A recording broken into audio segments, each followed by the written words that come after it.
আসসালামু আলাইকুম আর ভাইয়া পুরানারা ভাইকে ভালো আছেন নি আইয়ান নেগো নোয়াখালীর আপা হিরমার কিচেন আজকে আনাগুলা দারুণ একটা টিপস লয়ে হাজির হয়ে গেছি।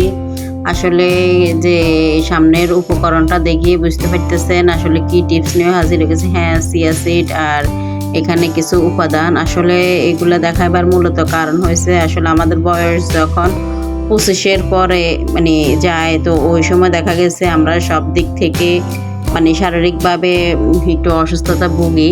আর দেখা গেছে আমরা যেহেতু ইউটিউবে কাজ করি, অতএব আমাদের শরীর স্বাস্থ্যের দিকে কোনো প্রকারের নজর দেওয়া হয় না। তো যাক, সব মিলিয়ে আজকের মতো এই ভিডিওটি আমরা করলাম। তো এই তো বন্ধুরা, এই পর্যন্ত যারা আছেন প্লিজ ছোট্ট করে ওকে লাইক দিন আর ভিডিও কন্টিনিউ করেন। আর নাই এনে কী করি আর চ্যানেলে যারা নতুন আছেন আশা করি আপনারা সাবস্ক্রাইব করি বন্ধু পাশে থাকবেন। তো নাই এনে চান এখানে প্যান বয়ে দিয়েছি, প্যানের মধ্যে ওকে ডিম বাজিয়ে এলেছে। আসলে এটা হলো সকালে বেলার ভিডিও।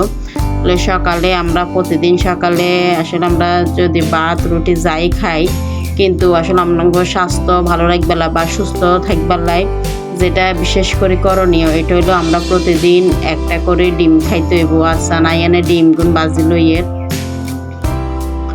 তাই এনে ওকে ডিম বাজি এলাইছি, দেখতে থাকেন বন্ধুরা।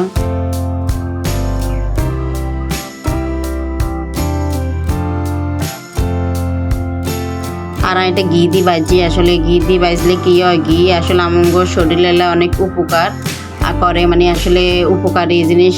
আর ঘি দিয়ে বাজলে ডিমের স্বাদও ভালো লাগে বা টেস্টটা ঠিক থাকে।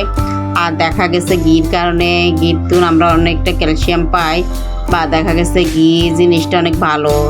সয়াবিন তেল বা সরিষার তেল এগুলোর অনুপাত থেকে ঘি জিনিসটা ভালো। তো নাই এনে আবারও 1 চামচ ঘি দিই, কিছু বাদাম ভাজি লইয়ের, দেখতে থাকেন বন্ধুরা। আসলে সত্যি কথা বলতে কি আমরা মহিলা, বিশেষ করে মহিলারা পুরুষের তুলনা থেকে স্বাস্থ্য বা সুস্থতার দিক থেকে একটু পিছনে পড়ে থাকি সব সময়। দেখা গেছে পুরুষের বয়স 30-40 হইলেও তারা দেখা গেছে একটু কর্মঠ থাকে বা তারা অ্যাক্টিভ থাকতে পারে।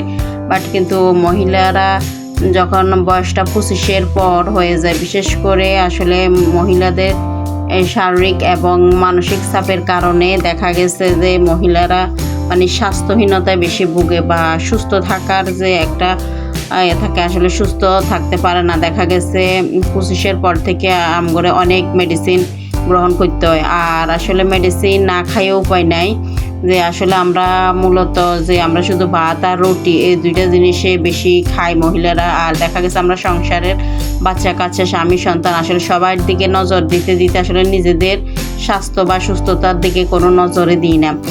তো আসলে বিশেষ করে এই জন্য আজকে আমার ইউটিউবের আপু বা ভাইয়ারা আশা করি আপনারাও দেখবেন, যে তারা দেখেন আসলে আপনাগুলো এই ভিডিও আমরা হাজির হয়ে গেছি। আসলে দেখেন ইদানিং আমি নিজে দেখেন এরকম আসলে নিজের স্বাস্থ্য বা দেখা যাচ্ছে সুস্থ থাকবার জন্য কিছু কিছু টিপস ফলো করতে ভাবলাম আপনাগুলো ওদের শেয়ার করি।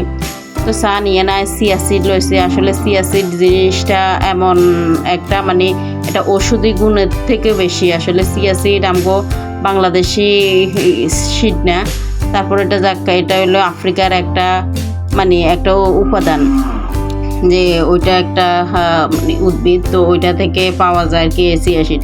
তো আসলে যাকে চিয়া সিড চানায় সকালে এখানে 2 চামচ চিয়া সিড দিয়ে ভিজে রাখছিলাম। তো ভিজে অনাইয়ানে কিছু মধু অ্যাড করছি। মধু দিবার কারণে আসলে মধু জিনিসটা আমাদের শরীরের এনার্জি বাড়ায়। তো চানাইয়ানে কত লেবু রস দিই, তো এটা মিক্স করুম।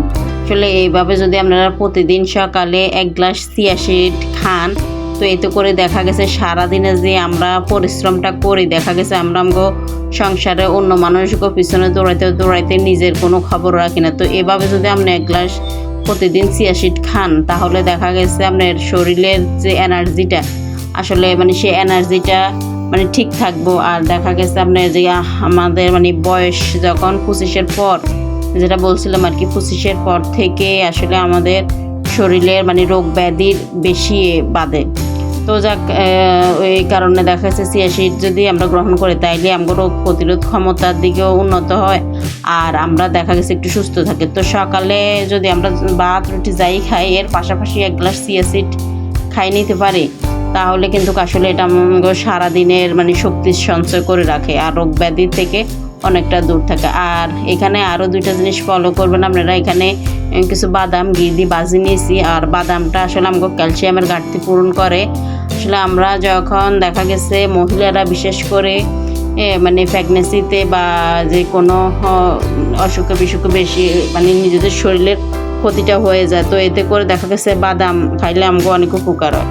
আর ডিমও আমাদের প্রতিদিন সকালে একটা করে খাওয়ার দরকার। তো যাক, আসলে এটা তো আমাকে নিজেকেও স্বাস্থ্য টিপস গেল। তখন এই পর্যায়ে চান ইয়ানে ডিম খাইছি, ডিমের জোগা কি ফালাই দিব না, আসলে এই ডিমের জোগার আরও কাজ আছে।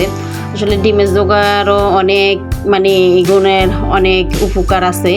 আর আসলে এটা আমগো নিজের লাইন বা এটা আমগো মানুষের লাইন, কিন্তু এটা হলো একটা গাছের জন্য বা দেখা গেছে উদ্ভিদের লাই কিন্তু ডিমের খোসা অনেক প্রয়োজন। তো বন্ধুরা চান এইভাবে করে আপনারা হাত দিয়ে গুণেরা বাঁকবেন না। চান আইনে একটা টিপস ফলো করছি, আপনাগুলো একটু শেয়ার করছি। আসলে ডিমের খোসা গুণে ছাড়া আমি একদিন 2 দিন করে অনেক দিন পর্যন্ত ডিমের খোসা গুণ জমাইছি। আর চেষ্টা করি আসলে আমি প্রতিদিন সকালে এরকম চিয়া সিড বা দেখা গেছে বাদাম বা ডিম এগুলা খাই। যেহেতু আসলে আমরা ইউটিউবে কাজ করি, দেখা গেছে ইউটিউবের পিছনে সময় দিই, তারপরে সংসারের পিছনে সময় দিয়ে আসলে নিজেরা মানে নিজেকেও অনেক এনার্জি লস, দেখা যাচ্ছে আমরা ঠিকমতো ঘুমাইতে পারি না এবং মানসিকভাবে বা দেখা অনেক আমরা হেজিটেশনে ভুগি। তো এই যাকে সব কিছু দূর করবার বলে আজকের এই টিপসটা আপনাগুলোকে শেয়ার করছি আপুরা ভাইয়েরা।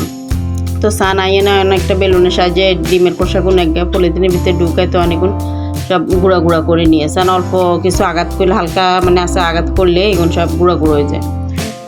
আসলে ডিমের জোগাড় মানে অনেক উপকারিতা আছে। ডিমের জোগাড়টার মধ্যে অনেক পটাশিয়াম থাকে, আর এই পটাশিয়াম গুণ আসলে গাছের লাই অনেক প্রয়োজন। আর সান আমি আর মানে বাড়িতে যে দেখেন এখানে কিছু গাছ রোপণ করছিলাম, এখানে আপনার পেঁপে গাছ, তো আর পেঁপে গাছের লোক আবার আছে সাজনা গাছ। তো যাই হোক, আসলে আমরা তো মানুষেরা আমরা বিভিন্ন রকম এই সমস্ত দেখা গেছে মেডিসিন খাই বা দেখা গেছে আবার এই তো বাদাম ডিম এগুলা খাই, তো যাক আমাদের শরীর ঠিক থাকে। তো আসলে গাছেরও তো একটু যত্ন নেবার দরকার। তো বিশেষ করে গাছেরও আমরা যেহেতু ঘরে নিজেরা এই সমস্ত জিনিস খাই, তাইলে আমাদের যদি জানা থাকে তো আমরা এভাবে করে যে আমাদের অব্যবহৃত জিনিসগুলো এগুলো আমরা ফালাই না দিই, এগুলো আমরা এই সমস্ত গাছের মধ্যে দিলে আসলে এভাবে করে দিলে তাহলে দেখা গেছে গাছের মানে যে পটাশিয়ামের কারণে দেখা গেছে গাছে অনেকটা মানে উর্বর হয়। আর এখানে আমরা কোনো রাসায়নিক কোনো সার ব্যবহার না করি যদি এভাবে করে ডিমের খোসা দিই বা মাটির লগে মিশাই দিই অথবা জৈব সার দিই, এতে করে আসলে আমরা যে মানে আমরা পিওর কিছু শক্তি পাবো। আসলে রাসায়নিক উপাদান বা রাসায়নিক সার দ্বারা ওগুলো খাইলে কিন্তু আসলে আমাদের শরীরের কোনো রকম কোনো শক্তি আয় না, বরং আরও ক্ষতির দিকে যায়। তো যাকে এসে না এইভাবে করে দিয়ে দিছি। তো আর আপুরা ভাইয়ারা এই পর্যন্ত যাত্রা আইসেন, যদি আর ভিডিও রান্নার কাছে ভালো লাগে থাকে তাইলে অবশ্যই আপনারা লাইক কমেন্ট শেয়ার করতে ভুলবেন না। রান্নাগো কাছে নিকটাত্মীয় আপু ভাইয়াগো কাছে শেয়ার করে দিবেন, যেহেতু হাতারাও জানি আমার মতো এরকম টিপসটা ফলো করতে হয়। তো আমার আজকে ভিডিওটা কেমন লাগছে আশা করি আপনারা রান্নাগো মূল্যবান মন্তব্য আর কমেন্ট বক্সে রাখবেন। তো আসলে আপনাকে সুন্দর সুন্দর মন্তব্য পাইলে আমি আরও ভিডিও বানাইতে উপকৃত হই। ইনশাল্লাহ সামনে আবারও নতুন আরেকটা টিপস লয়ে হাজির হয়ে যাবো ওহিনমার কিচেন অ্যান্ড লাইফস্টাইল। তো আজকের ভিডিওটা কেমন হয়েছে একটু জানাবেন। আর আপুরা ভাইয়ারা আমার পাশে থাকবেন, আমার ওহিনমার কিচেনের পাশে থাকবেন। আশা করি আমার ছোট্ট একটা চ্যানেল, এই চ্যানেলটাকে সামনের দিকে এগিয়ে নিবালাই আপনারা একটু সহযোগিতা করবেন। আর আপনার পাশে থাকলে সব কিছু সম্ভব। আসলে দেখেন এই তো আমার ছাদের উপরে কত সুন্দর ফুল, এগুলো সব কিছু আপনাদেরকে মানে যাক শুভেচ্ছা জানালাম এই ফুলগুলোর। তো আপুরা ভাইয়ারা যাত্রা জিয়ান্তুন দেখেন ব্যাকেরও ধন্যবাদ জানিয়ে শেষ করলাম। আল্লাহ হাফেজ।